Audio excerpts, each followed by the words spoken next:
Chemistry में Nobel prize 2020 की घोषणा हुई है और ये पुरस्कार मिल रहा है दो महिलाओं को जिन्होंने हमारे शरीर के अंदर की जीन्स के लिए एक कैंची तैयार की है जिसे कहा गया है जेनेटिक सीजर्स। इमैनुअल शार्पेंटियर और जेनिफर डॉडना केमिस्ट्री की प्रोफेसर्स हैं और जीनोम एडिटिंग में तकनीक पर काम करने के लिए इन्हें पुरस्कार दिया जाएगा। अब इससे पहले कि आप सोचें कि जीनोम एडिटिंग क्या भला है और क्या ये जेनेटिक सीजर्स यानी कैंची और ये हमारे लिए कितनी मददगार है, तो आइए इसे समझते हैं।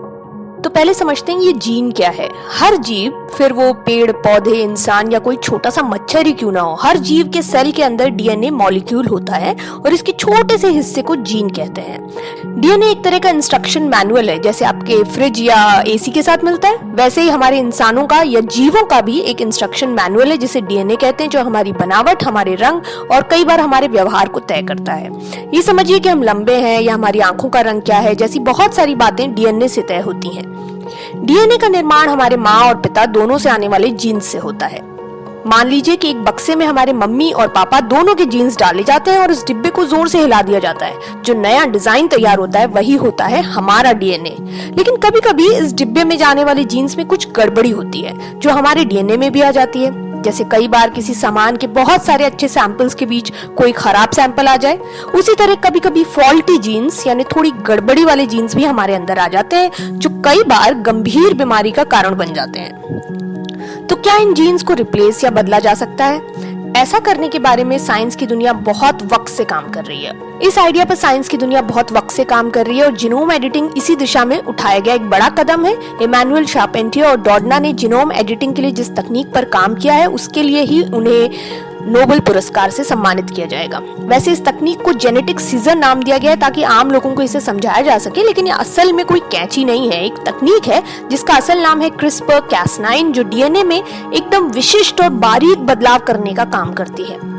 तो ये कैंची कैसे काम करती है? ठीक वैसे ही जैसे आपके कंप्यूटर पर कट कॉपी पेस्ट का काम होता है। तो होता यह है कि आपके डीएनए में जो जेनेटिक कोड होता है उसमें जो गड़बड़ वाला कोड है उसे क्रिस्पर नाम के कंपोनेंट से ढूंढा जाता है। फिर कैस9 नाम का एंजाइम उसे ढूंढता है और उसे बेहतर जेनेटिक कोड से रिप्लेस कर देता है। ठीक वैसे ही जैसे आप अपनी वर्ड फाइल में लिखे किसी गलत शब्द को ढूंढते हैं फिर उसे नए शब्द से रिप्लेस कर देते हैं, इस तरह जीन को आप रिप्लेस कर सकते हैं। ऐसा करके या तो आप एक गड़बड़ी वाले जीन को हेल्दी जीन से रिप्लेस करते हैं या फिर जीन को इस तरह बदल देते हैं कि उसका काम ही बदल जाता है।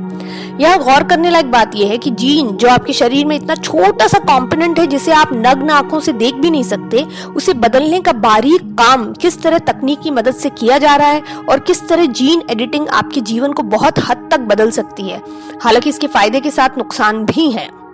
पहले फायदे देख लेते हैं। जीनोम एडिटिंग के जरिए हम कई ऐसी बीमारियों से निजात पा सकते हैं जो जीन की देन होती हैं। बच्चों के अंदर शुरुआती स्तर पर दिखाई देने वाली गंभीर बीमारियों से निपटा जा सकता है। जैसे 2015 में डॉक्टर्स ने एक छोटी सी बच्ची को जीन एडिटिंग के जरिए ल्यूकेमिया जैसी बीमारी से छुटकारा दिलवाया था।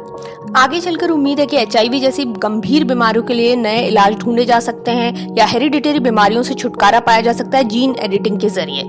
इसी तरह अनाज की जीन एडिटिंग करके हम उन्हें ऐसी जगह के लिए तैयार कर सकते हैं जहां वो कम पानी में उग सकें। जानवरों में बीमारियों से निपटने के लिए जीन एडिटिंग हो सकती है। वैज्ञानिक तो मच्छरों की जीन एडिटिंग करने की कोशिश कर रहे हैं ताकि मलेरिया जैसी बीमारी को कम किया जा सके। लेकिन हर तकनीक के फायदे हैं तो नुकसान भी हैं। जैसे इस तरह की एडिटिंग का मकसद गंभीर बीमारियों से छुटकारा पाना है, लेकिन इसका मनचाहा इस्तेमाल हो सकता है। जैसे भ्रूण में बच्चे की जीन एडिटिंग के जरिए डिजाइनर बेबीज को तैयार करना। एडिटिंग के जरिए ऐसे जेनेटिक कोड को रिप्लेस करवाया जा सकता है जो हमारे लिए नुकसानदायक नहीं है, लेकिन फिर भी उसे रिप्लेस करने के लिए कहा जा सकता है ताकि बेबी का रंग बदला जा सके या उसके नैन नक्श बदले जा सके, जो कि नैतिक रूप से गलत है। ऐसा करके बच्चे पर बायोलॉजिकली सीधे तौर पर गलत असर नहीं पड़ेगा, लेकिन उसकी संतानों पर पड़ सकता है। कुल मिलाकर जेनेटिक सीजर जीवों की भलाई के लिए इजाद की गई तकनीक है ताकि बड़े स्तर पर दुनिया के सभी जीवों का भला हो सके। अभी ये तकनीक शुरुआती स्तर पर है, लेकिन हमें देखना होगा कि इस तकनीक का इस्तेमाल गलत हाथों में न चला जाए।